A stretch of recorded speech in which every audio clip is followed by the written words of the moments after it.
Rail मंत्रालय ने सोमवार को किराया बढ़ाने की घोषणा की, जिससे रेल यात्रा थोड़ी महंगी हो गई है। 1 जुलाई से मेल और एक्सप्रेस ट्रेनों में गैर वातानुकूलित श्रेणी का किराया 1 पैसा प्रति किलोमीटर और सभी वातानुकूलित श्रेणी में 2 पैसा प्रति किलोमीटर बढ़ गया है। साधारण द्वितीय श्रेणी का किराया 500 किलोमीटर तक नहीं बढ़ाया गया है और इससे ज्यादा दूरी के लिए टिकट की कीमत में आधा पैसा प्रति किलोमीटर की बढ़ोतरी की गई है। साधारण शयनयान श्रेणी और प्रथम श्रेणी के यात्रियों को भी 1 जुलाई से रेल यात्रा के लिए प्रति किलोमीटर आधा पैसा देना होगा। रेल किराया बढ़ाए जाने को लेकर लोगों की मिलीजुली राय दिख रही है। साथ ही कुछ लोग सुझाव भी दे रहे हैं। किराए में जो बढ़ोतरी हुई है उसके लिए तो क्या को मतलब ये होता है ना कि जिस हिसाब से महंगाई उस हिसाब से वो भी चल रहा है ना। नहीं, सही है। किराए की बढ़ोतरी तो थोड़ा चिंता का विषय है।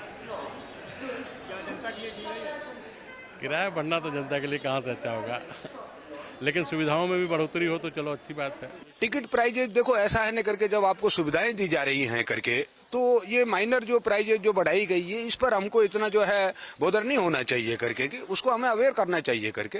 हर आदमी को सुविधाएं दी जा रही है करके, तो आप सुविधाएं ले रहे हैं करके तो फिर आप पे जो है उस चीज को लेकर के इतना जो है वो नहीं करना चाहिए। गवर्नमेंट जो नियम बनाती है वो मास को देख के बनाती है, कितने लोग हमारे बीच में हैं, वो क्या क्या उनका सर्वे होता है पहले, उसके ऊपर ये नियम बनाती है। और इस नियम के अंदर ये ध्यान रखा जाता है कि मेजॉरिटी ऑफ पीपल्स को बेनिफिट मिले।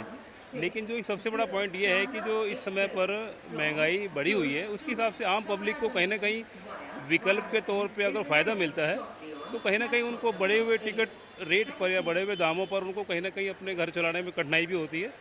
तो मिला जुला इफ़ेक्ट है, कहीं फ़ायदा है तो कहीं नुकसान भी है।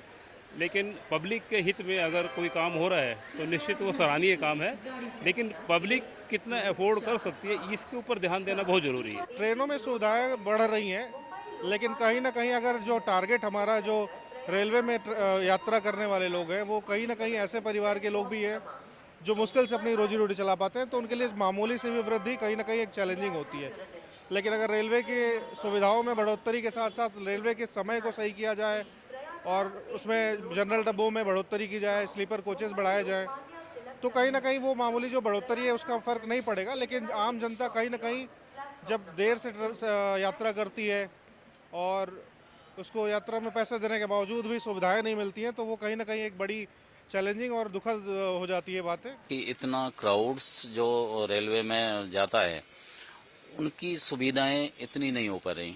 इनमें भी थोड़ा सुधार, भाई किराया जहाँ बढ़ाया है अपन ने तो हल्का सा सुधार इसमें भी होना चाहिए, या तो कोच बढ़ाए जाएं, या फिर दूसरा ये होता है कि एक जो एसी गर्मियों में सबसे ज़्यादा क्राउड एसी वाले उसमें रहता है, टिकट ही कंफर्म नहीं हो पाती हैं। अब महीने भर पहले भी अपन टिकट कंफर्म करवाते हैं तो कंफर्म नहीं हो जाए, वही बैटिंग में ही चलता रहता है। तो इसके लिए भी थोड़ा सा कुछ होना चाहिए।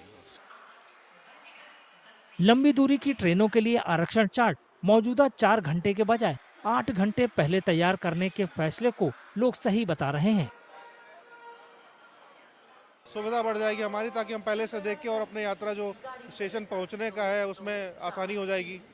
और टिकट बुकिंग के समय में भी बदलाव हुआ है मुझे जो जानकारी है, तो कहीं ना कहीं उसका फ़ायदा भी ये रहेगा कि हमें इंतज़ार नहीं करना पड़ेगा कि 4 घंटे पहले हमारा कस्टमर टिकट बुक हुआ कि नहीं हुआ, जा पाऊँगा कि नहीं पाऊँगा, उसमें थोड़ा सही हो जाएगा ताकि प्लान कर पाए।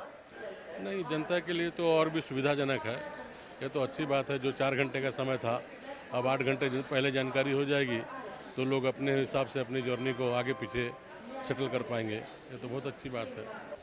उपनगरीय ट्रेनों और मासिक सीजन टिकट के जरिए यात्रा करने वाले दैनिक यात्रियों को राहत देते हुए किराए में कोई बढ़ोतरी नहीं करने का फैसला किया गया है। साथ ही आरक्षण शुल्क और सुपरफास्ट अधिभार जैसे सहायक शुल्क में कोई बदलाव नहीं किया गया है।